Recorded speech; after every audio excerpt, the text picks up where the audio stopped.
Hola a todos, bienvenidos a un nuevo vídeo en mi canal de YouTube. Soy Antón García Fernández, les hablo desde Jackson, en el estado de Tennessee, en los Estados Unidos de América. Este es el canal de YouTube Antón GF y vamos a tener hoy una conversación muy interesante dentro de este podcast o esta serie de podcasts que se titula El Envés de la Página. Y de nuevo vamos a hablar acerca de Tintín, que como ustedes saben es uno de los temas que a mí más me interesan. Siempre es un placer poder charlar acerca de Tintín y de la obra de Hergé en general y sobre todo hacerlo con personas que saben acerca de este tema y que les apasiona el tema de la misma manera que a mí. Y en esta ocasión vamos a tener una conversación con una persona que lleva mucho tiempo dedicada al mundo editorial y que es un tintinófilo, tintinólogo, miembro de la Asociación de Tintinófilos Española Mil Rayos y experto en todo lo que tiene que ver con las aventuras de Tintín y la obra de Hergé. Está preparado ya en Madrid y a través de WhatsApp vamos a poder charlar con él. Me refiero a Fernando Pesquera. Fernando, un saludo y muchas gracias por responder a nuestra llamada.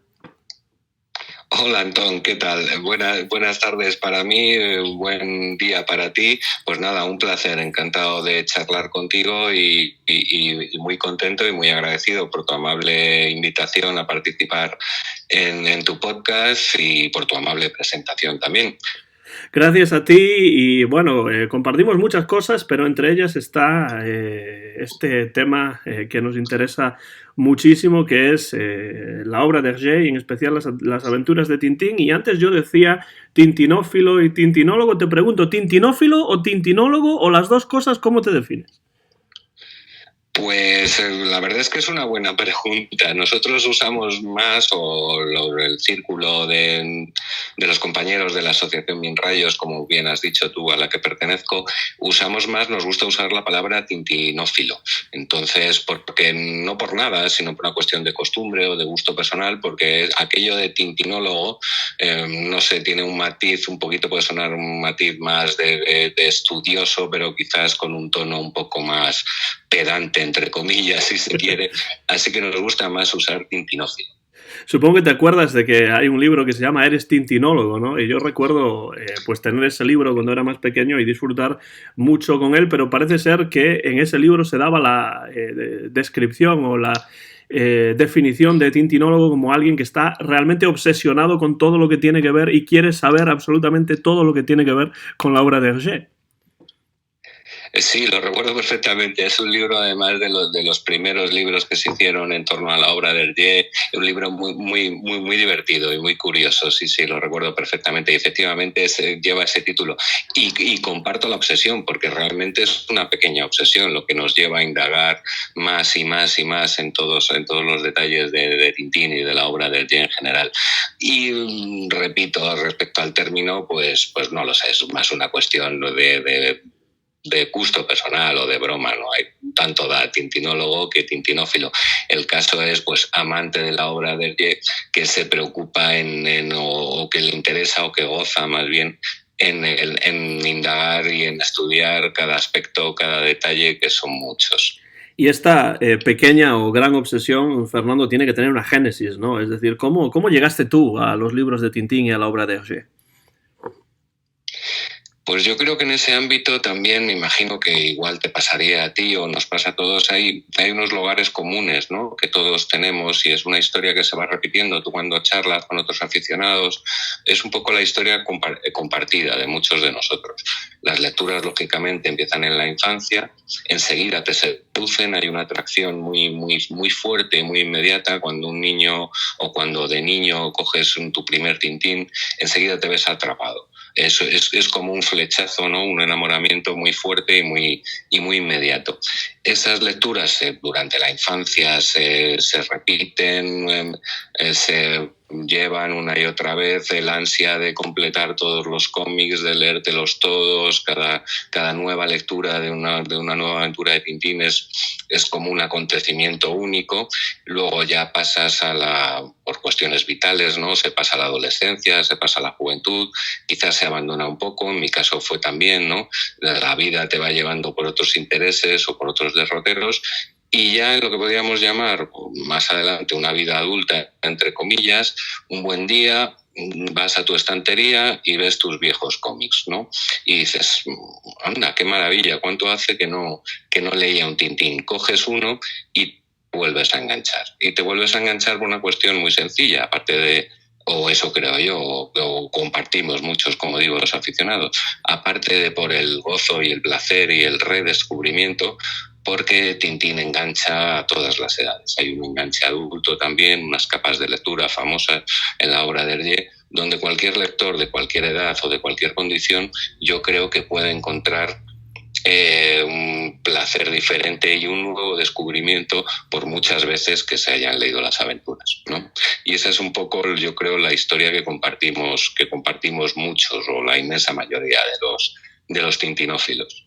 En eso estoy muy de acuerdo y además me veo evidentemente muy retratado en eso también porque, claro, yo empecé a leer los libros de Tintín cuando era pequeño y mi padre tenía algunos y después en casa y después como me empecé a interesar pues ya me los fue comprando poco a poco todos y es cierto que llega un momento en el que uno pues no es que deje de tener interés sino que se mete en otras cuestiones cuando ya llega a cierto momento quizás de la adolescencia, de la universidad y tal y cual.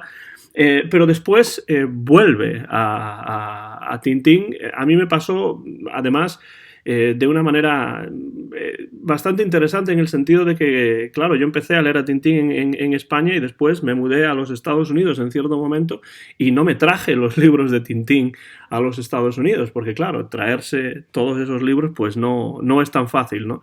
Pero volviendo en cierto momento a casa de mis padres de visita, pues me los encontré allí y entonces fue cuando decidí pues volver a comprármelos todos, pero en esta ocasión en inglés, ¿no? Y entonces los leí de nuevo, ya no en español o en gallego o en francés como originalmente lo había hecho, sino ya en inglés también. Y entonces me empezó ya a interesar, como además tengo interés por las lenguas, pues en ir recabando y recopilando libros de Tintín en las máximas lenguas posibles, ¿no? Que eso es lo que realmente a mí me interesa más. Pero si echamos la vista atrás, Fernando, ¿recuerdas qué es lo que te atrajo específicamente de esta serie de cómics en un primer momento y ha cambiado esta atracción a lo largo del tiempo?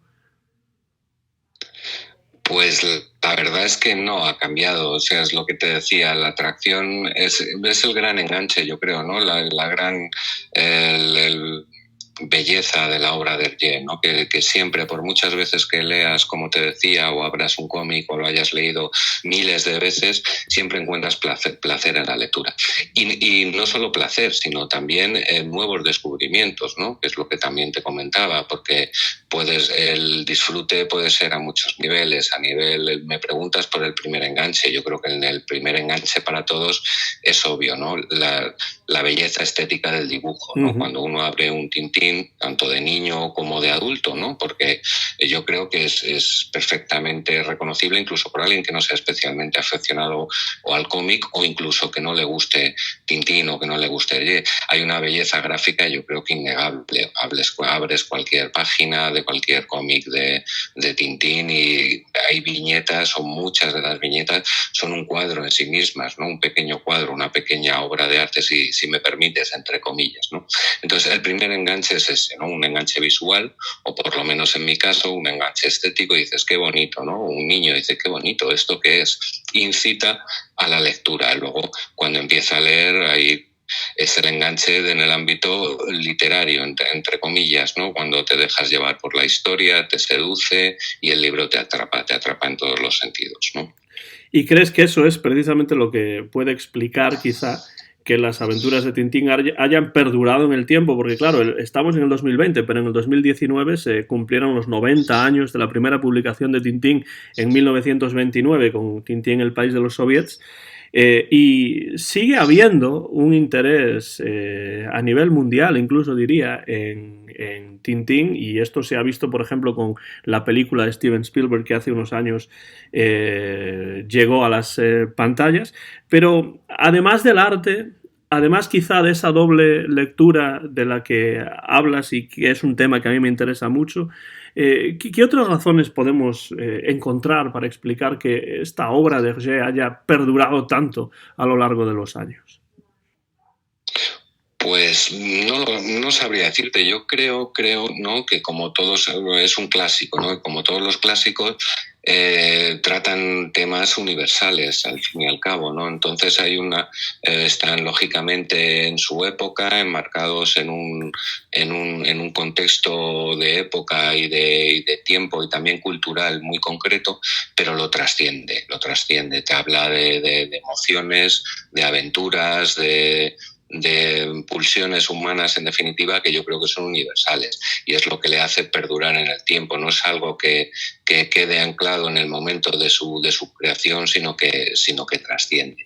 Y a nivel infantil o de una lectura de niños, de enganchar nuevos lectores, eso ya es otro tema, claro. Eso es una de las, pero no, yo creo que no solo pasa con Tintín o con la obra de Hergé, sino con todo el mundo de la lectura o del cómic. Vivimos en un mundo que ha cambiado muchísimo y es muy difícil que un niño hoy en día se pueda enganchar con la cantidad de estímulos audiovisuales y de recursos de ocio que tienen, se pueda enganchar a la lectura al igual que se hacía antes. Pero aún así no soy pesimista, sigue habiendo nuevos lectores, siguen habiendo muchísimos niños que disfrutan de sus primeras lecturas de cómics y de Tintín, por supuesto, y yo creo que es por eso, ¿no? Porque al fin y al cabo el enganche trasciende. Un niño hoy en día puede abrir un cómic de Hergé, cualquier aventura de Tintín, y ve unos coches que le son ajenos, unos aviones que le son ajenos, y que a nosotros, a nuestra generación, nos podía resultar más cercano, pero ya también pasaba lo mismo, y tampoco no era. Yo nací en 1972, tengo 47 años, y de niño recuerdo que me gustaban las historias más recientes, ¿no? Pícaros, Vuelo, etcétera, porque estaban más cercanos a mi tiempo infantil, ¿no? Yo reconocía los aviones, reconocía los vehículos, pero no tampoco me resultaban extraños otras aventuras que habían sido dibujadas anteriormente y cuyos coches ya no circulaban ni en mi infantil, etcétera, etcétera. Más al contrario, me enganchaban, me generaban curiosidad, y yo creo que eso sigue pasando, ¿no? Trasciende su tiempo.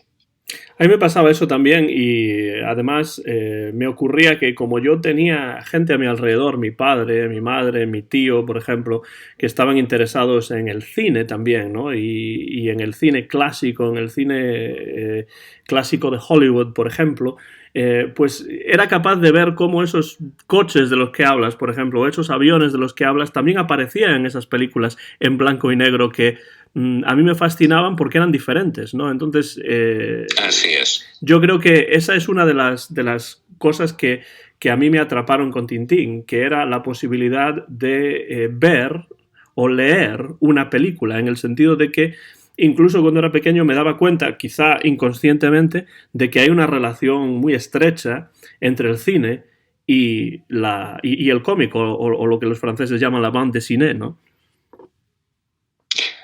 Así es, completamente de acuerdo. Yo creo que podía pensarse que en un primer momento, como estábamos diciendo, ¿no?, pudiera ser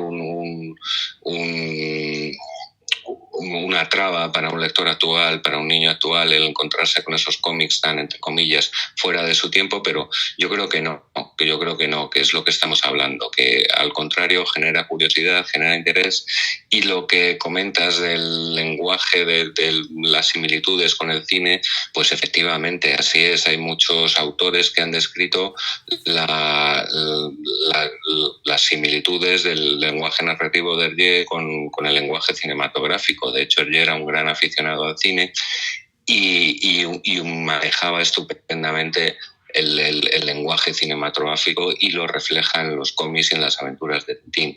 Bien, es cierto que pudiera ser también porque Tintín, no debemos olvidar que se creó o lo dibujaba para ser serializado.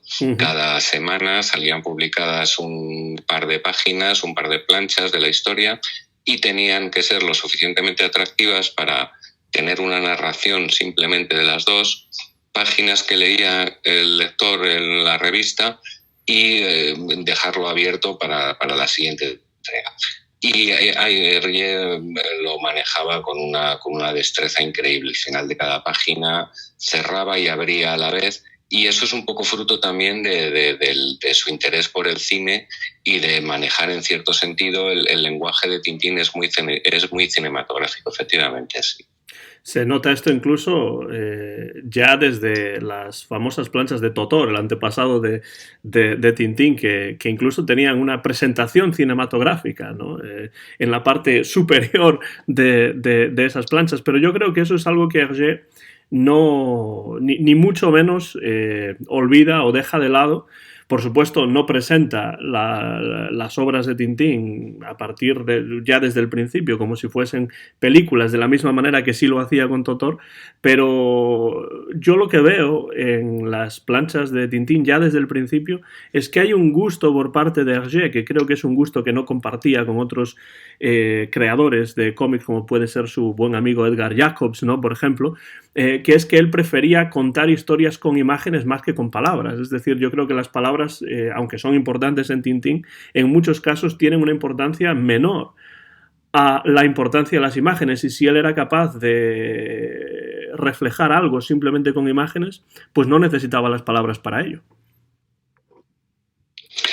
Pues sí, sí, efectivamente, no son los que luego ya más adelante el lenguaje narrativo de Hergé se le dio el nombre de línea clara y tal, y es un poco sus criterios narrativos, él basaba en la sencillez a todos los aspectos, en el aspecto tanto del dibujo como del texto. Lo importante para él era narrar una historia de la manera más sencilla y más eficiente posible.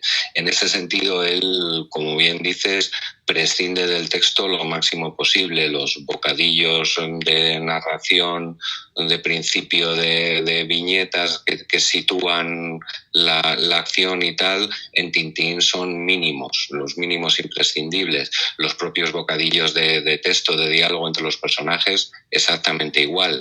Y no es casual, no es casual. Él prima el dibujo y prima sobre todo la sencillez, la fluidez.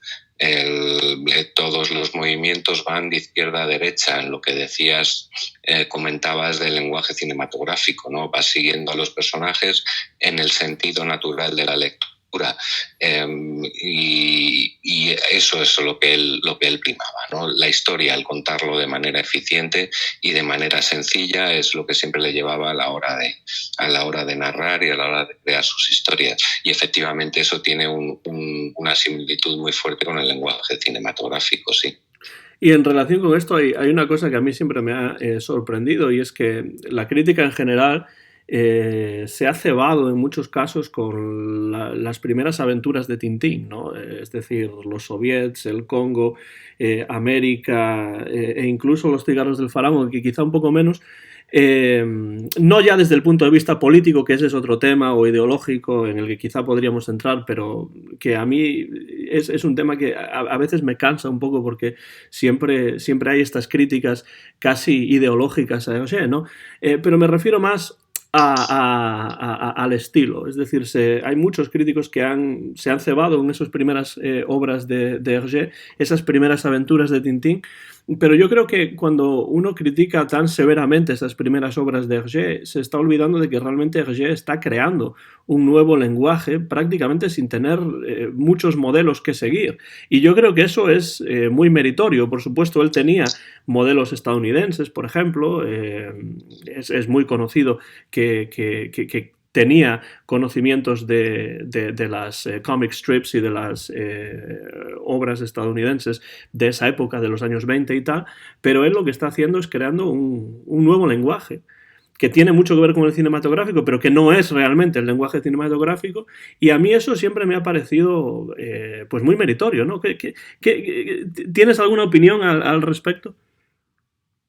Pues coincido básicamente con lo que comentas, dejando a un lado como dices tú también, las críticas políticas, etcétera, etcétera, que bajo mi punto de vista tienen sencillo lenguaje, que es una sencilla explicación, que es decir, no tenemos que huir del presentismo histórico, ¿no?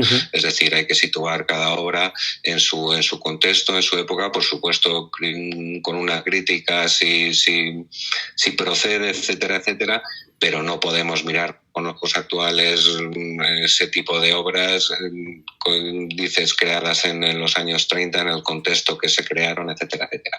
Y respecto al estilo, o por lo que me preguntas, pues sí, estoy de acuerdo contigo en que Hergé es un precursor de aunque conocía y tenía, como bien dices, también referentes, sobre todo del cómic americano, de las tiras diarias en prensa que le llegaban, series como Peanuts, etcétera, etcétera. Él es un precursor, él crea algo donde no lo había. El estilo de cómic que él hace no lo hace él, nadie antes que él en Europa ni en ningún otro lugar ha hecho nada similar, entonces está creando eso. Está creando, como bien dices, una manera de narrar, un estilo, y se está creando él también como artista, como creador, porque también hay que tener en cuenta que las primeras obras él es muy joven y se hacen bajo unas circunstancias también muy, muy concretas. Tintín en el país de los soviets, como bien sabrás, es un encargo de su editor en esa época, ¿no? Tintín en el Congo exactamente igual. Le hacen un encargo de hacer algo en concreto y él se enfrenta hacia la página en blanco en el sentido de lo que quiere crear, como bien dices, y de él como artista. Es una persona muy joven y empieza casi a crear desde cero. Entonces sí que es verdad que las primeras obras Congo-Soviets pues adolecen de una continuidad narrativa, son meros enganches de gags, viñeta tras viñeta, ¿no? Página tras página. Pero es que son las primeras obras, como en cualquier primera obra de cualquier autor, pues se tiene que notar una evolución y se tiene que notar un afianzamiento en lo que el artista produce, ¿no? Además, yo creo que has mencionado algo que es verdaderamente muy importante, y es el hecho del encargo, ¿no? Porque yo siempre he tenido la sensación, leyendo esas tres primeras obras, además en las versiones en blanco y negro que se pueden conseguir en los archivos Hergé, siempre he tenido la sensación de que Hergé, que realmente no quería enviar a Tintín al Congo, se toma esos dos primeros álbumes, Soviets y Congo, con mucho menos interés que el álbum de Tintín a América, por ejemplo, en el que yo creo que él sí quería enviar a Tintín a América. El padre Vallée le obliga, más o menos, o le convence para que envíe a Tintín al Congo, y cuando finalmente él consigue enviar a Tintín a América, que es donde él quería enviar a Tintín, porque tenía esa obsesión también con el Far West y con el lejano oeste y todas estas cuestiones, y los indios americanos y los cowboys y todo eso. Yo creo que empieza a tomarse mucho más en serio la creación de esta obra, y además a deslizar ya ciertas críticas que tienen que ver, yo creo, más con su propia idiosincrasia política incluso, que las obras anteriores que hizo. No sé si estás de acuerdo con eso, o si tienes esa misma sensación, o si pues lo ves de otra manera. Sí, no, vuelvo a coincidir contigo completamente. Sí, es cierto, está perfectamente documentado que tanto Tintín en el país de los soviets, que bueno, es la primera obra, es el primer encargo, ¿no?, al que se enfrenta, pero luego Tintín en el Congo también es una exigencia del abate Vallée, ¿no?, hacia él. Le dice que sí, que tiene que enviar a su héroe Tintín, que ha tenido tanto éxito en el suplemento Le Petit-Pintien del periódico, que tiene que enviarlo al Congo sí o sí, porque hay que alabar las bondades de la madre patria Bélgica y de la expansión colonial en el Congo, etcétera, etcétera. Entonces, sí, Hergé se enfrenta casi más que en Soviet, ¿no? Porque en Soviet es prácticamente un juego, una iniciación, es la primera vez que él hace lo que hace. En Congo se enfrenta hacia un encargo ya muy duro, y además con la presión del éxito que había recabado anteriormente, y le cuesta. Yo creo que se nota que cuesta. Sin embargo, como tú dices, él quería llevarlo realmente a América, fascinado por la cultura de de los nativos americanos. Así es, lo fue toda su vida. Un verdadero apasionado y enamorado de las culturas de los nativos americanos, y se le nota más suelto, se nota que es ahí donde quiere ir, a donde quería llevar a su Tintín, y disfruta y deja ya entrever. Es una obra temprana con también muchos matices que le podemos dar, pero sí que coincido contigo en que deja entrever ya mucho más de sí mismo. Ya la narración ha evolucionado también como artista, la narración ya es más fluida, ya la historia tiene más sentido, por decirlo de alguna manera. No es se siguen sucediendo gags más o menos de manera inconexa, pero ya la narración partimos de algún sitio y nos lleva hacia otro. Él se siente más cómodo, más maduro como artista, y se gusta en esa historia, y eso se nota indudablemente. Y a nivel personal ya también deja entrever algo más de sí mismo que antes no había dejado entrever, porque en Tintín, el país de los soviets, es, como bien sabrás, también casi una lectura en viñetas y en gags del libro famoso no recuerdo ahora exactamente el título. De Joseph Douillet, ¿no? El Moscú sin velos. Moscú sin velos, efectivamente. Y Tintín en el Congo, pues eso, lo que es, ¿no? Un panfleto de loa hacia las bondades del colonialismo belga, pues llevado a lo que él hace, ¿no? Y sin embargo, en Tintín en América no. Él ya se da el gusto y el placer personal de por fin de visitar a los nativos americanos, de llevar a Tintín donde quería llevarlo, como decimos, y deja entrever lo que estábamos hablando, a un poco más de Hergé, de lo que él lleva dentro, ¿no? Y también hay una crítica velada también de la época y del contexto suyo hacia el capitalismo, ¿no? A nivel político, pero él ya lo lleva más en el plano personal. Yo creo que deja entrever lo que más de él y menos de encargo, sin duda. Sí, así es.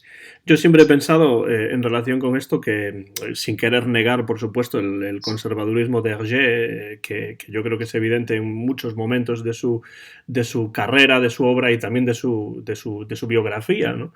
Hay muchos momentos en las aventuras de Tintín. Uno de ellos es ese momento del que hablas en su crítica al capitalismo exacerbado y al tratamiento de los nativos americanos, pero también lo podemos ver por ejemplo, en una obra como El cetro de Ottokar, ¿no? Que se publicó en un momento bastante complicado, ¿no? Desde un punto de vista histórico, y a pesar de eso es una obra totalmente antitotalitarista, ¿no? Entonces, no voy a negar, o no podemos negar, que haya un conservadurismo en la ideología de Hergé, pero también hay momentos en las aventuras de Tintín en las que hay muchos indicios de lo contrario, ¿no? Sí, sin duda, claro. Se pueden hacer muchísimas lecturas a ese nivel, ¿no? La crítica típica de un poco cansina, ¿no? Para los aficionados de Hergé, era filonazi, era colaboracionista, fue colaboracionista, etcétera, etcétera. Pero no, efectivamente, hay ejemplos de lo contrario. O sea, la ideología, el conservadurismo, su entorno donde nace, conservador, católico, es obvio para cualquiera que indague un poquito, que se moleste en conocer la vida de Hergé y sus condiciones a la hora de crear, pues es manifiesto, pero no quiere decir que dentro de eso hay ejemplos, como dices, en el cetro de Ottokar, escrito en plena expansión nazi en 1938, si no recuerdo mal yo ahora, y es la historia del Anschluss nazi sobre Austria, contada en cómic y con un final feliz, ¿no? Ganan los buenos. Los malos son los nazis, los que quieren derrocar al bueno del rey Muskar, y salen victoriosos. Esto nos lleva un poco también a las capas de lectura que decíamos al principio, ¿no? El decir, todo lo que podemos encontrar en las aventuras de Tintín, el cetro de Ottokar, como decimos, se encuentra lo que acabo de comentar, ¿no? La historia de la expansión nazi, sobre todo el episodio con la invasión de Austria. Hay mucha historia, hay detrás podemos encontrar reflejo de episodios históricos de la época en muchísimos de los álbumes de Tintín. Y respecto a su ideología, ¿no? de Hergé, a sus opiniones políticas, pues hay ejemplos de que era un profundo y convencido antitotalitarista, no solamente con el comunismo que le repelía, sino con todo tipo de totalitarismo, sí.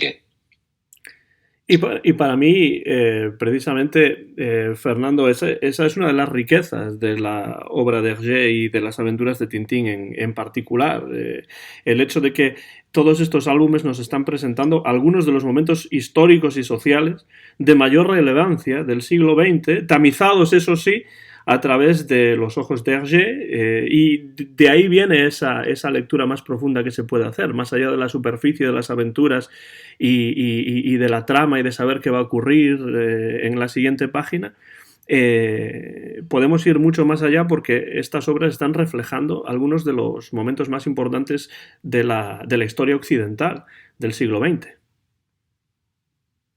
Sí, de hecho se han escrito libros, historiadores, y han hecho estudios minuciosos precisamente de este aspecto, que es uno más de la obra de Hergé, que es la narración histórica de episodios muy concretos del momento en que él crea sus aventuras. No solamente en El cetro de Tocar, hay otros ejemplos como en La oreja rota, en Tintín los pícaros, etcétera, etcétera, ¿no? Y sí, efectivamente, es un enganche muy, muy potente, es otra de las grandes virtudes en la obra de Hergé, a mi juicio, sí, el que podemos aprender mucho el reflejo, porque además son momentos o son históricos reflejados por un artista en su propia época, y llevados a un lenguaje inusual, ¿no? Para llevar este tipo de cosas, no podemos perder de vista que es una publicación que estaba pensada para niños, para los niños. Hergé, como bien sabrás, Antón, pues se documentaba exhaustivamente para recrear todas sus historias a partir sobre todo del Loto Azul, ¿no? Era un obseso de la documentación. Ahí tenemos todos esos coches perfectamente reflejados en modelos reales, aviones, edificios, ciudades, paisajes, etcétera, etcétera. Y dentro de esa documentación él estaba suscrito a muchas revistas de información general, entre ellas el famoso National Geographic, y estaba permanentemente pendiente de la actualidad, de su día a día, de su tiempo, y eso se refleja también en las aventuras de Tintín, qué duda cabe. Y un reflejo histórico puro y duro, estamos hablando del cetro de Tocar o en La oreja rota, en la famosa guerra del Gran Chaco, o el Gran Chapo, como lo llama él, entre Bolivia y Paraguay. Es otro episodio histórico que refleja casi con total exactitud él en el cómic, sí. La carrera espacial, la Guerra Fría, las revoluciones en América del Sur. Bueno, realmente está todo ahí reflejado, Fernando, pero como tú dices, y esto es muy interesante también, y creo que es algo de lo que no se habla lo suficiente, sin la ventaja que nos da la distancia temporal e histórica, porque claro, lo está haciendo en el momento. Cuando esa guerra del Gran Chapo, del Gran Chaco, estaba ocurriendo, él está escribiendo o creando sobre ella. Lo mismo con la guerra entre China y Japón. Está haciendo además también esto, toda esta documentación de la que tú hablas, la está haciendo mucho antes de que apareciese Internet y tuviésemos la posibilidad de hacer investigación de una manera más sencilla, ¿no? Entonces, creo que todo eso es muy meritorio, y creo que todo eso es parte también de lo que hace que la obra de Hergé haya perdurado tanto en el tiempo. Pues sí, desde luego que sí, así es, tal como lo dices. Y como bien dices, lo hace en el momento de crear las obras, reflejar esos episodios históricos o esos vericuetos de la actualidad del momento.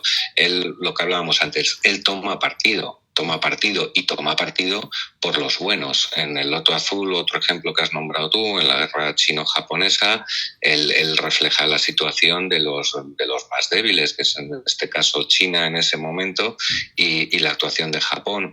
O el ejemplo que te ponía yo en La oreja rota, como refleja el personaje de Basil Bazarov, que está basado en un personaje real, aunque es una historia muy curiosa esa también, y cómo lo describe perfectamente, y la crítica que él hace sobre la venta de armas, etcétera, etcétera, en ese momento, directamente él toma partido, él se moja por los buenos, entre comillas, ¿no? Y son temas que además, por desgracia, pues siguen siendo muy de actualidad, ¿no? No podemos leer acerca de Basil Bazarov o Basil Zaharov, que era el nombre real, si no me equivoco, sin pensar en la situación actual de guerras a lo largo y ancho de todo el mundo, y esos señores de la guerra de los que hablaba Bob Dylan, por ejemplo, ¿no? que se enriquecen, ¿no? Ya no solamente con la venta de armas, sino con la sentar las bases para que esos conflictos continúen. Eso es, así es. O sea que la crítica, por lo que decíamos antes, la crítica política, tal, pues claro que sí, por supuesto, es perfectamente coherente que se le pueda hacer, pero no es blanco ni negro, ni mucho menos, y hay muchos matices, y da en su obra ejemplos más que sobrados de un posicionamiento también ético y personal muy, muy fuerte y muy positivo, ¿no? Incluso en episodios que pudieran ser más controvertidos o más, él siempre deja claro su posicionamiento frente a los más débiles, y su posicionamiento, el Tintín siempre busca la paz y la justicia, ¿no? Estoy pensando ahora mismo, por ejemplo, en Tintín y los pícaros, ¿no? En su momento, las revoluciones de América del Sur, o el ejemplo, él empezó, además fue una obra muy curiosa, porque la última obra terminada por él, cerrada, que le costó años, décadas, el poder terminarla por situación personal, o porque ya estaba cansado de trabajar, etcétera, etcétera, por muchos condicionamientos, pero que en ese sentido fue una obra que tiene muchas peculiaridades, y una de ellas, si bien es cierto que Tintín ya toma una distancia, ¿no? Ya están cansados, refleja también en sus personajes su situación personal. Al fin y al cabo, él siempre da su punto, su posicionamiento. Los buenos no son tan buenos ya, los malos no son tan malos, pero la última viñeta de Tintín y los pícaros es, para mi gusto, una de las más bellas de la obra, donde él más se refleja esas chabolas, ¿no? Del final, que no han cambiado, solo han cambiado el uniforme de los policías, ¿no? Que pasean. Todo sigue igual, Alcázar o cualquier general en el poder, los pobres y los más débiles siguen sufriendo, ¿no? Entonces Hergé se posiciona, y a mi juicio en el lado correcto, ¿no? Hace la lectura correcta, y muy lejos de esa visión estereotipada llevada por el desconocimiento que se le achaca de poco menos que de filonazi, ¿no? Que decíamos al principio. Esa última viñeta, desde luego, representa en Tintín y los pícaros una crítica muy, muy ácida, y no por ello menos real, desgraciadamente, y cierta, y ese es uno de los libros para mí más interesantes de toda la serie de Tintín. Y desde luego, ya que mencionas ese libro y el proceso de composición, pues es necesario recomendar el libro Hergé y los bigotudos, creo que es de Philippe Godin, que explica perfectamente, pues, las vicisitudes de creación de esa magnífica obra que es Tintín y los pícaros. Es uno de los libros, a mi juicio, imprescindibles. Que cualquier amante o simplemente interesado en la obra de Hergé debe leerlo, porque es un libro maravilloso. Es un libro maravilloso que refleja muchas cosas, refleja toda la complejidad de la creación de Hergé, y sobre todo en su última época personal, lo que le costó sacar ese cómic, que por otro lado incluso por muchos aficionados está entre comillas un poquito denostado, ¿no? Que gusta menos, porque esos primeros planos de los personajes a nivel gráfico nos resultan un poco llamativos, un poco extraños. Tintín abandona sus bombachos y se pone unos vaqueros. En fin, ese tipo de cosas que incluso dentro de los aficionados siempre ha llevado sus pequeños estigmas, entre comillas, Tintín y los pícaros. Después de leer ese maravilloso libro, lo ve uno con otros ojos diferentes, sí. Escuchan la voz de Fernando Pesquera, que nos llega alta y clara desde Madrid. Soy Antón García Fernández y les hablo desde Jackson, en Tennessee, en los Estados Unidos de América. Y este es un nuevo episodio del podcast El en vez de la página, que muy pronto podrán escuchar en mi canal de YouTube, que es Antón GF. Fernando, yo sé que tú eres un coleccionista de Tintín, yo también lo soy. Creo que el amor por esta obra de Hergé y el interés, esta obsesión de la que hablábamos al principio, pues nos lleva en muchos casos a convertirnos en coleccionistas, y en mi caso la colección tiene que ver casi única y exclusivamente con las ediciones bibliográficas, con los libros, con estudios acerca de Tintín, acerca de Hergé, con las diferentes series de la obra hergéana. Háblanos un poco de tus intereses como coleccionista, que creo que también tienen mucho que ver con la bibliografía. Bueno, sí, a nivel coleccionista la verdad es que el mundo de Hergé es inabarcable, es inabarcable.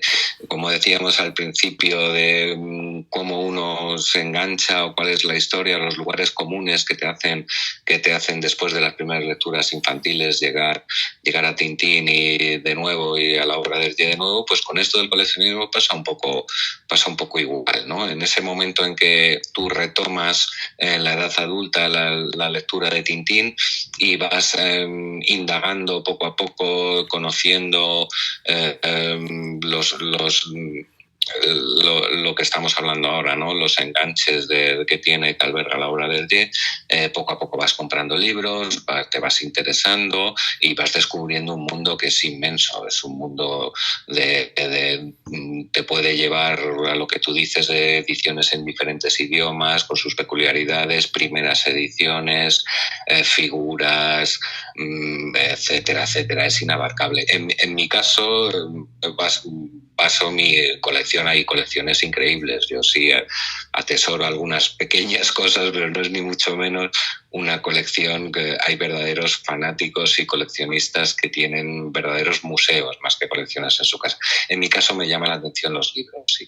Me gusta la bibliografía, no solo relacionada por un interés de investigación o de conocimiento, podríamos decir, entre comillas, que sí tengo muchos libros publicados en ese sentido, sino también curiosidades, ¿no? Editoriales, curiosidades de distintas ediciones en distintos idiomas, en distintos países, o simplemente lo que gustamos en llamar a algunos aficionados también el olor al papel viejo, ¿no?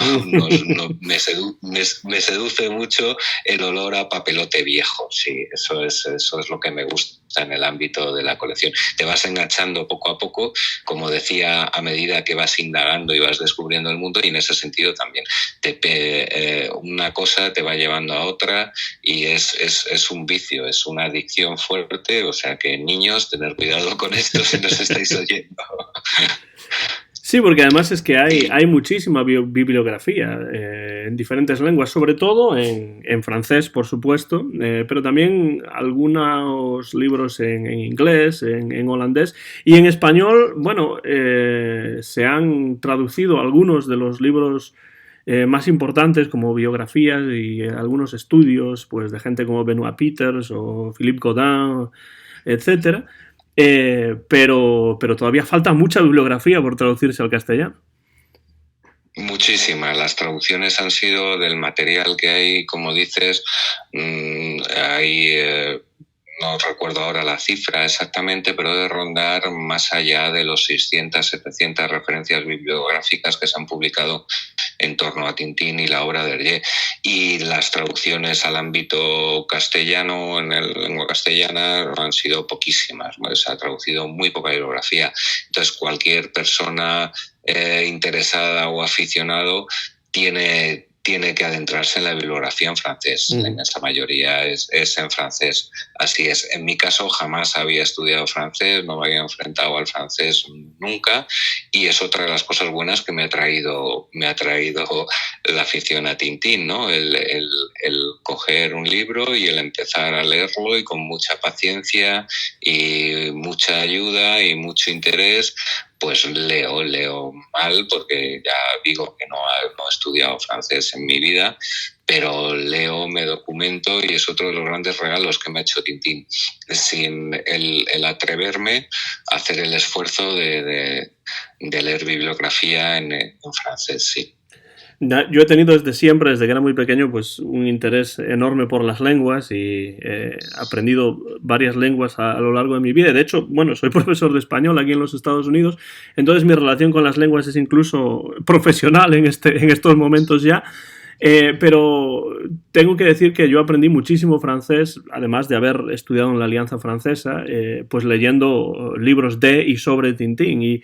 Y bueno, esto es algo que para mí personalmente tuvo mucha importancia, porque incluso llegó a ayudarme después en mi ámbito profesional, ¿no? Cuando estaba escribiendo mi tesis doctoral sobre literatura española, pues muchos libros estaban escritos en francés o en otras lenguas, y quizá por eso tengo esta obsesión con encontrar libros de Tintín traducidos a diversas lenguas, incluidas, por supuesto, lenguas que no hablo y que nunca hablaré, que hay muchas, por desgracia, ¿no?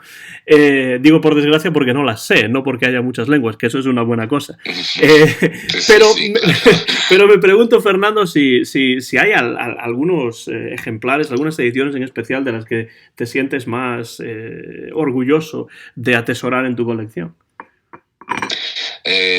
Pues sí, desde luego, claro, uno tiene sus pequeños tesoros, ¿no?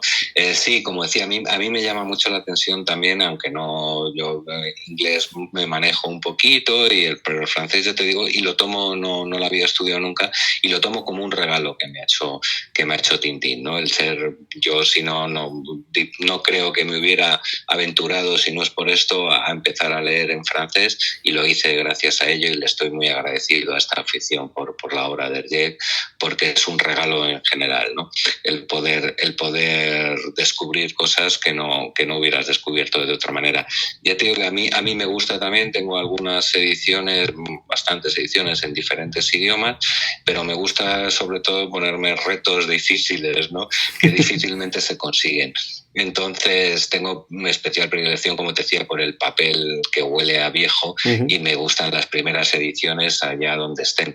Y hay libros muy, muy complicados de conseguir, obviamente, por una cuestión de tiempo, ¿no? Son libros ya muy antiguos o que en su día tuvieron tiradas muy cortas, y el caso paradigmático para el coleccionista de Tintín en castellano son los famosísimos medallones, ¿no? La primera edición en álbum de Tintín en castellano que se hizo a través de Casterman, de la editorial original directamente, en 1952, del díptico de Secreto y Tesoro. Pues yo jamás pensé que podía lograr uno de estos famosos y codiciadísimos medallones, y con paciencia y dedicación, pues tuve la inmensa suerte de conseguir uno, y el secreto del unicornio lo tengo, no los dos, solamente uno lo tengo. Otro de mis grandes tesoros precisamente son unas ediciones americanas de Estados Unidos, que son muy difíciles de conseguir. La historia de la publicación de Tintín en Estados Unidos es muy curiosa y alberga muchísimas peculiaridades. Una de ellas es, tú los conocerás, me imagino, Antón, libros que se hacían, que creo que es una peculiaridad solamente norteamericana, ¿no? No solo de libros de cómics, sino otra serie de obras de libros que se hacían pequeñas tiradas para dotar bibliotecas públicas y centros escolares, lo que llaman, espero pronunciarlo correctamente, si no me perdonarás, los library binding, ¿no? Que eran libros que se les hacía la peculiaridad es que se les hacía una encuadernación más fuerte, más resistente, precisamente para dotar estos centros, porque estaban pensados para para que lo leyeran estudiantes en bibliotecas, etcétera. Y en el caso de Tintín, la primera editorial que introdujo, que publicó los cómics de Tintín en Estados Unidos era Golden Press, y hizo unas pequeñas tiradas de estos libros. Son dificilísimos de encontrar, muy curiosos, y también posee un ejemplar en este caso, de Destination Moon, de Objetivo la Luna, aparte de primeras ediciones de Golden Press estadounidenses, las corrientes, por decirlo de alguna manera, las normales, de todos los títulos que se publicaron las tengo, pero de estos especiales Library Binding, pues también tengo uno. Y algunas otras primeras ediciones que son bastante complicadas de conseguir. No todas, ni mucho menos de las que quisiera, ni muchísimo menos, porque hay libros realmente, como digo, el mundo del coleccionismo de Tintín también es inmenso, y en los libros y las ediciones diferentes no es una excepción. Pero tengo alguna otra que también es bastante complicada y de la cual estoy muy contento de que adorne mi estantería, como es el caso de la primera edición de Cetro Tocar en italiano, editada por Cino del Duca en 1962, que es un ejemplar. Luego lo dejó de editar esa editorial y ya no se retomó hasta los años primeros 70, si no recuerdo mal, por otra editorial diferente. Solo publicó ese título, Cetro de Tocar, y es también muy, muy difícil de conseguir, y lo tengo, y bueno, alguna que otra cosilla más que me hace mucha ilusión. Pero más que nada esto es, en mi caso al menos, es el placer de la búsqueda lo que me lleva. Es otra afición, es como un hobby más, ¿no? El coleccionismo en mi caso es un hobby más.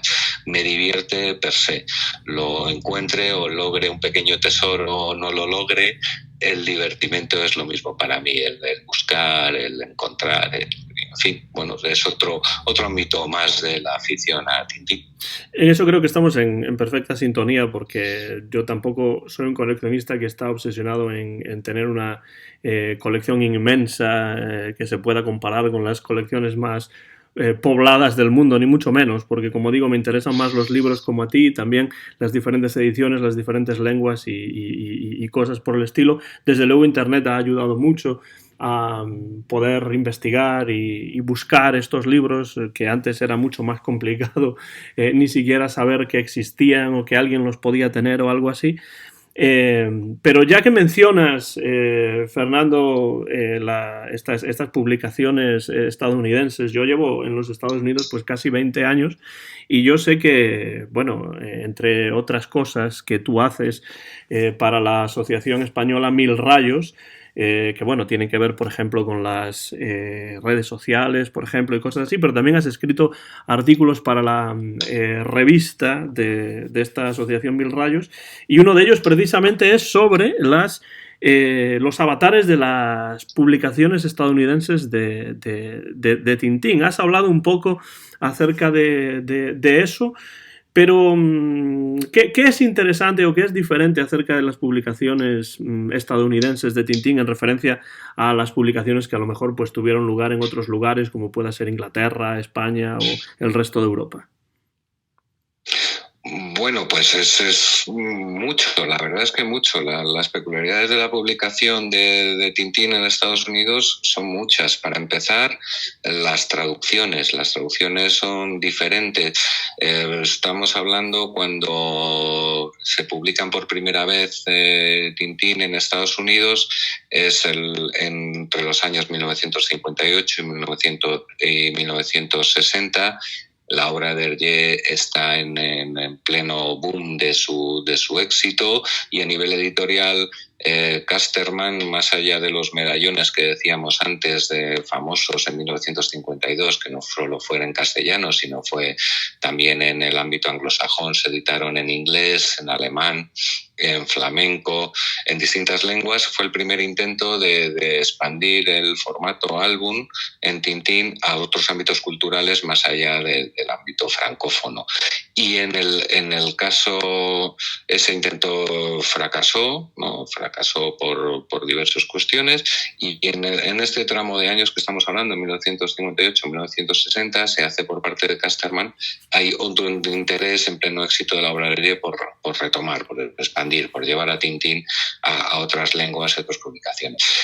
Así pasó en Estados Unidos, ¿no? En Estados Unidos, además, fue la propia editorial estadounidense la que contactó con Casterman con el interés de llevar a Tintín a Estados Unidos, y por supuesto tuvo una respuesta positiva y muy ilusionada en Bélgica, en Casterman, en la sede de Casterman, y las peculiaridades que llevaron a Tintín allí pues fueron muchas. Las traducciones, en primer lugar, como decía, que son diferentes de las traducciones que se hicieron por parte de Methuen en Reino Unido en el inglés, para adaptarlas a las peculiaridades norteamericanas. Entonces lleva traducciones diferentes, se le cambiaron a nivel físico de los libros, se le cambió la tipografía del título, lo cual es un pequeño crimen, ¿no?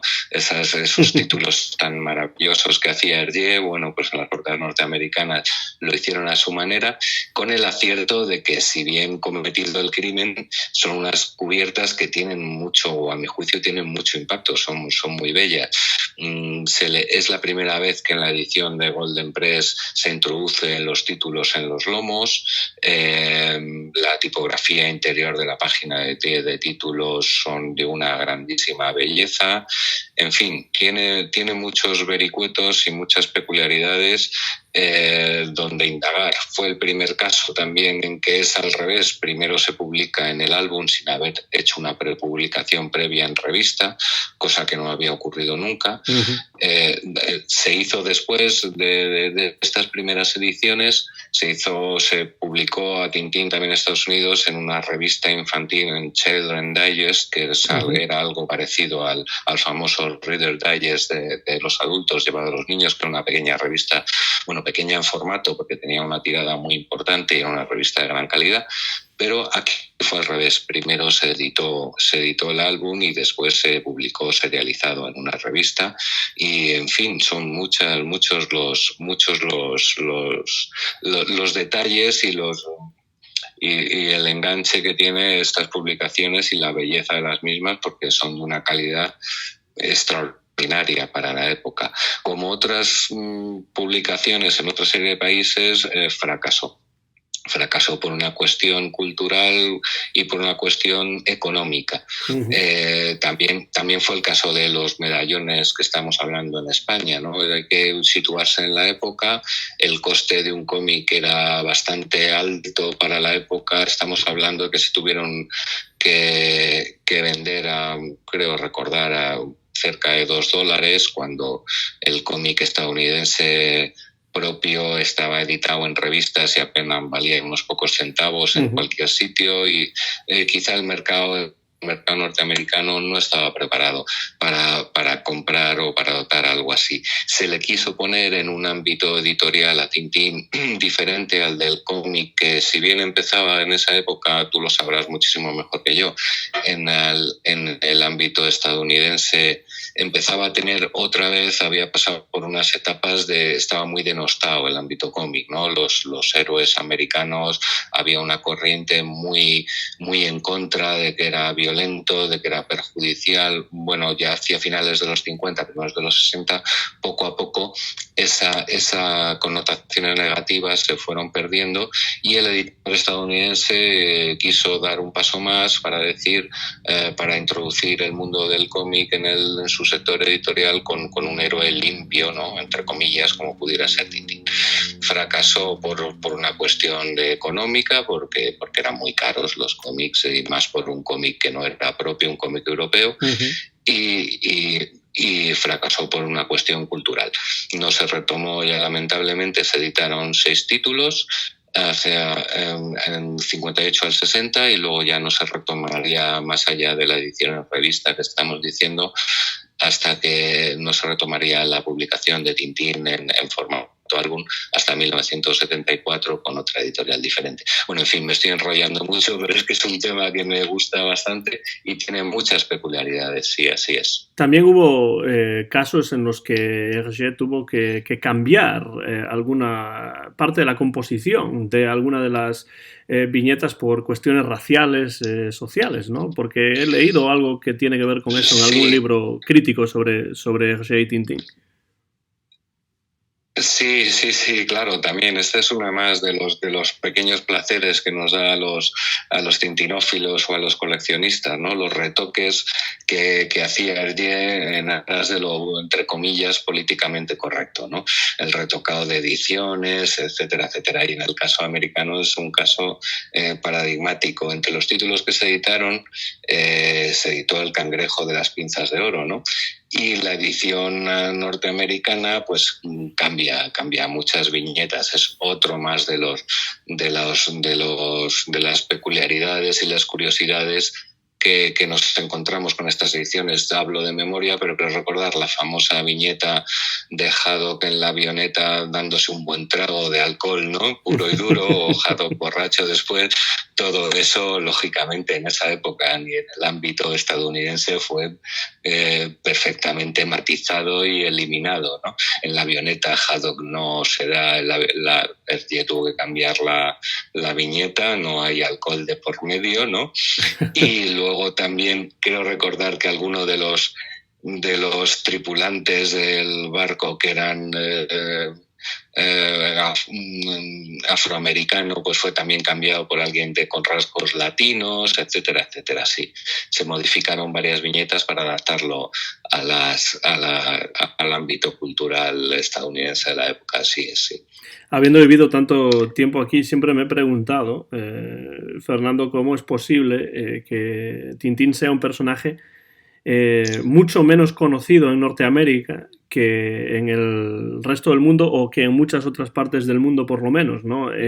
Quizás sí es más conocido en Canadá por el contacto más directo quizá con la cultura francófona, pero yo creo que Tintín ha sido un personaje que ha gozado de muy mala suerte en los Estados Unidos. Yo creo que se podría establecer un paralelismo entre la suerte de Tintín y la suerte del fútbol como deporte, ¿no? Quiero decir que aquí en los Estados Unidos Tintín quizá no tuvo el éxito que sí conoció en otras partes del mundo, porque ya existía un mercado de cómics propio que era muy popular y que prácticamente copaba el mercado, y además tú hablaste de una manera muy interesante acerca de pues lo denostado que estaba y cómo después se le intentó ir lavando la cara, ¿no? a este mercado, pero ya ese mercado estaba ahí, existía, ¿no? Ya desde mucho tiempo antes, y es difícil penetrar en ese mercado, y con el fútbol pasa algo semejante, porque ya hay aquí un mercado deportivo de deportes propios en los Estados Unidos que tienen además una historia en muchos casos tan longeva o más que la del fútbol, y entonces hay poco lugar para otro deporte, por muy popular que sea en otras partes del mundo, como para que entre aquí. Y entonces yo siempre establezco ese paralelismo. No sé si tú tienes a lo mejor alguna explicación más, aparte de este hecho del mercado, ¿no? Pues me parece un paralelismo bastante acertado, ¿no?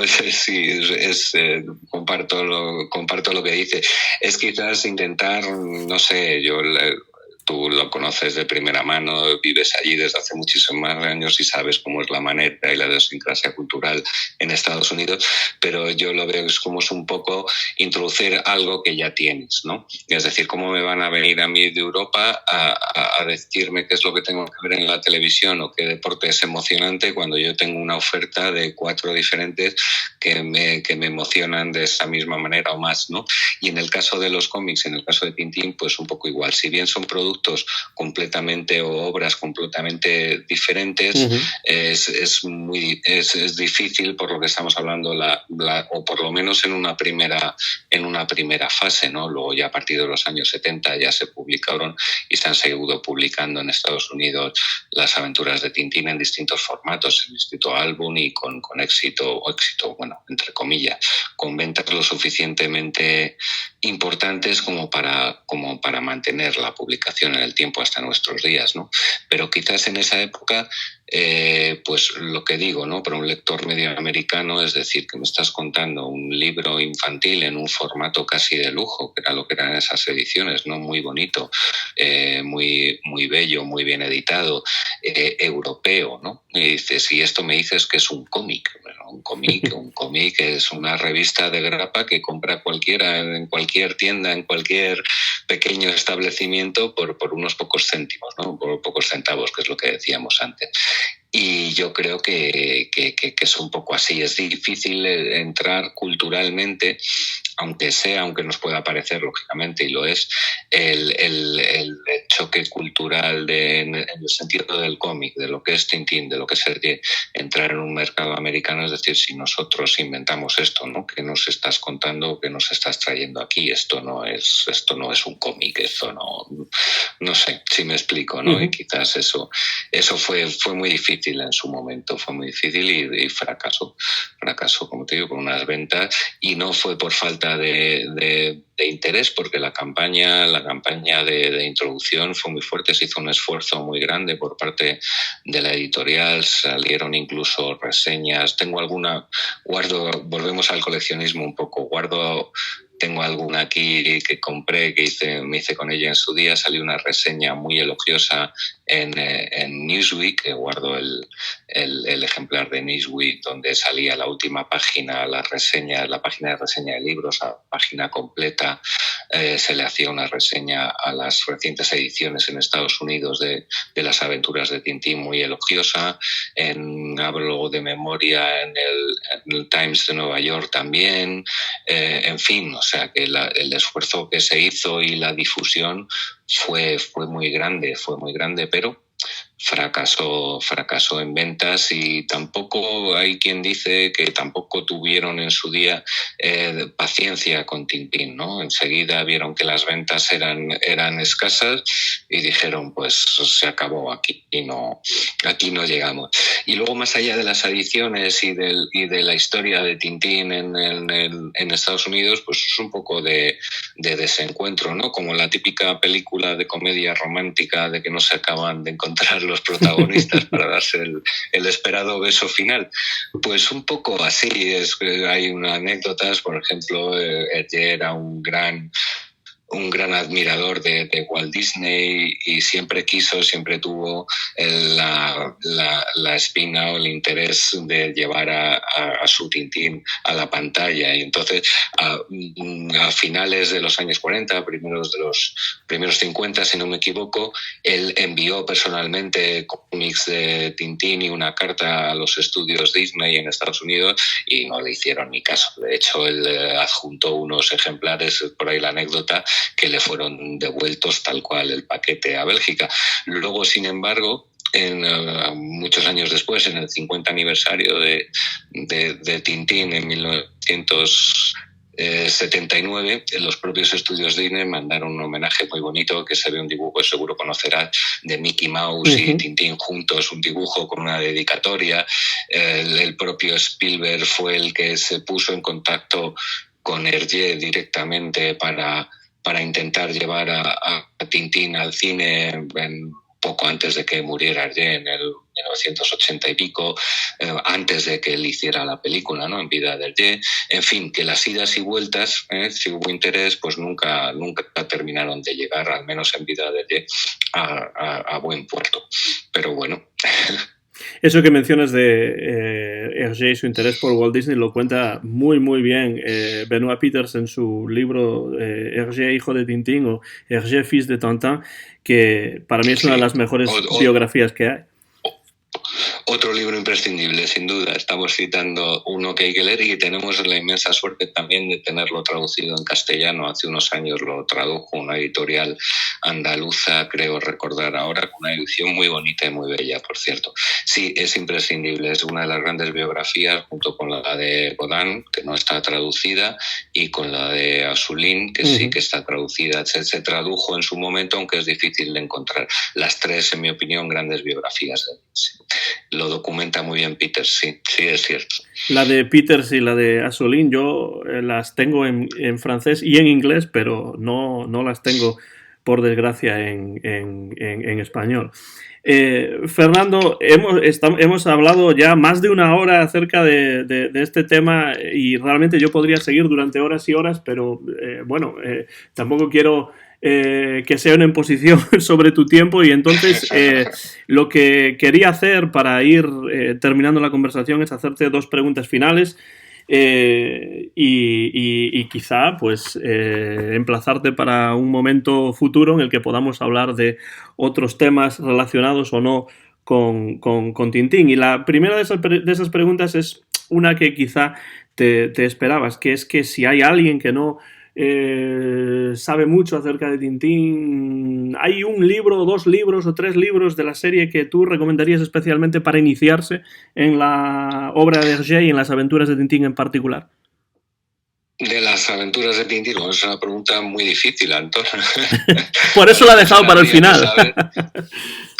Para empezar, habría que saber con qué tipo de lector nos enfrentamos, ¿no? Para intentar aconsejarle, ¿no? o recomendarle algo con más posibilidades de éxito. No lo sé. Para un lector infantil que se enfrenta a la obra del Hergé por primera vez, yo optaría por una aventura pura y dura, el díptico de Secreto Tesoro, quizás. Para alguien adulto que no haya leído jamás digo, bueno, ¿qué es esto que os gusta a tanta gente de Hergé y tal? Esto, el TV oeste y tal. No sé, quizás de la época dorada me atrevería a recomendar El Asunto Tornasol, o que es tan maravillosamente gráfico y tan narrativo, la historia tan preciosa. No lo sé, es difícil, depende del lector. Para mí, desde luego, y para ti, cualquiera valdría, ¿no? Estoy de acuerdo. Además, para alguien que le gusta Hitchcock como a mí, pues El Asunto Tornasol es desde luego es la elección perfecta. Una elección perfecta. También me gusta mucho La Isla Negra, en el sentido de que es un libro muy lleno de aventuras, que es fácil de seguir quizá para lectores todavía más jóvenes o menos avezados, ¿no? Pero vamos, realmente cualquier libro de Tintín a mí me interesa. No tenemos a Haddock. Eso sí que es un problema en el sentido de que quien se acerque a Tintín a través de sus primeros álbumes realmente no tiene una idea del universo completo, ¿no? de Tintín. Y después está también Las Joyas de la Castafiore, que para mí es uno de los mejores álbumes, pero ese álbum sí que ya requiere un poco más de comprensión lectora y un poco más de profundidad, quizá, ¿no? Yo creo que sí, es un álbum ya, entre comillas, podríamos decir, para iniciados, ¿no? Porque quien se enfrente a Las Joyas de la Castafiore así en seco, sin haber leído a Hergé ni a Tintín antes ni conocer nada, puede sentirse un poquito defraudado, siendo como es a mi juicio, una verdadera obra maestra en plenitud creativa de Hergé como artista. Es una belleza gráfica, y luego el juego que hace con los lectores de la historia que no es historia, la aventura que no es aventura, la antiaventura, ese ejercicio que hace el narrativo, es absolutamente maravilloso. Desde luego una obra maestra, pero no sé si sería una buena elección para alguien que se enfrentara por primera vez, ¿no? Pero nunca se sabe. Decíamos al principio, Fernando, que tú colaboras asiduamente en la Asociación Mil Rayos, y para terminar, pues me gustaría que hablases a la audiencia un poco acerca de qué es la asociación y cómo uno se puede poner en contacto con todos vosotros. Bueno, pues primero agradecerte muchísimo, muchas cosas, tu amabilidad por invitarme a charlar contigo un rato, que pido disculpas porque yo no estoy muy acostumbrado a estas cosas, a hablar en público, entre comillas, ¿no? Estamos aquí tú y yo, pero con vocación de difusión pública no estoy acostumbrado, así que pido disculpas si no lo he hecho demasiado bien. Y luego agradecerte también que me des la oportunidad desde luego de hablar de Mil Rayos, porque Mil Rayos es otra de los grandes regalos que me ha hecho a mí esta afición a Tintín y a la obra de Hergé. Como bien dices, es la asociación, la única asociación registrada oficialmente de admiradores de la obra de Hergé en habla hispana. Estamos con vocación radicados aquí en España, pero con vocación universal, entre comillas, de todos los lectores de habla hispana. Y editamos contenidos, una revista de la cual editamos 2 números al año, que es una verdadera maravilla, los artículos que nos hacen llegar nuestros socios y colaboradores, que está abierta a cualquiera. Desde aquí aprovecho para invitarte, Antón, si alguna vez tienes el interés de preparar un pequeño artículo, escribir un pequeño artículo, que nos lo envíes. Está abierta a todos los socios y colaboradores. Y es un regalo el pertenecer a Mil Rayos por los compañeros de la junta directiva a la cual me honra pertenecer, y disfrutar de esta común pasión por Tintín y Hergé. En la distancia o presencialmente hacemos un encuentro anual en Madrid, y allí ya llevamos un bagaje de unos cuantos años, y es un día estupendo que pasamos con gente de mucho nivel y de mucha sabiduría, que se ofrece a hacer preciosas charlas y un montón de actividades, nuestra revista, y qué más se puede pedir. No seáis bachibuzuks si nos estáis escuchando, y asociaros a Mil Rayos. Y para más información sobre cómo hacerlo, pues tenemos, por supuesto, la cuenta de Twitter y también, por supuesto, también la página web, que es milrayos.com. Así es. Creo que es difícil olvidar eso. Muy difícil. Anótenlo. Pues muchas gracias, Fernando. De veras que ha sido un verdadero placer para mí charlar contigo acerca de Tintín. Lo has hecho de maravilla para no estar acostumbrado a hablar en público, como tú dices. Pero bueno, no te preocupes, que esto tampoco lo escucha demasiada gente, y lo has hecho de maravilla. Y bueno, pues como digo, en cualquier momento que quieras y que puedas, pues tendrás siempre abiertos estos micrófonos para hablar acerca de Tintín, que es una pasión que tú y yo compartimos, pero sé que hay otras también, o sea que en cualquier momento se podría incluso hablar sobre cualquier otro tema. Muchísimas gracias por tu tiempo, por tu amabilidad, por tu conocimiento y por tu interés en compartirlo con nosotros aquí en el En Vez de la Página, Fernando. Muchísimas gracias a ti, Antón. Ha sido un verdadero placer y una maravilla charlar contigo, y un lujo. Muchas gracias. A tu disposición cuando quieras. Aquí estoy para charlar de lo que a ti te apetezca. Un saludo, Antón. Un saludo para ti. Esto ha sido un nuevo episodio del En Vez de la Página. Nuestro invitado de hoy ha sido Fernando Pesquera, tintinófilo, tintinólogo también, y miembro de la Asociación de Tintinófilos Mil Rayos en España.